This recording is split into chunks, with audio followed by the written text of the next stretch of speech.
Malaysia একটা জায়গা আছে ক্যামেরুন হাইল্যান্ড, ভাই গেছিলেন নাকি?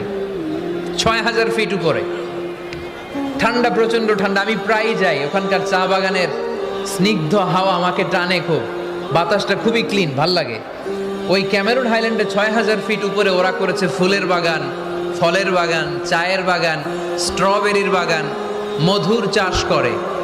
আর এই ৬,০০০ ফিট উপরে এই ভেজিটেবলস আইটেমগুলো দিয়ে তারা পুরো মালয়েশিয়ার খাদ্যদ্রব্যের যত সংকট, সব সংকট তারা দূরীভূত করেছে। সুবহানাল্লাহ পড়েন।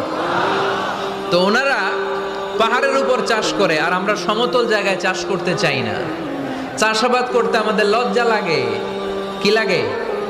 যুবক ভাইয়েরা, কাজে কোনো লজ্জা নেই। কাজে কি নেই? পরিশ্রমে লজ্জা নেই। লজ্জা হচ্ছে অলসতায়, লজ্জা হচ্ছে অকর্মণ্যতায়। আমরা কাজ করে খেতে চাই, পরিশ্রম করে খেতে চাই। রাজি আছো সবাই?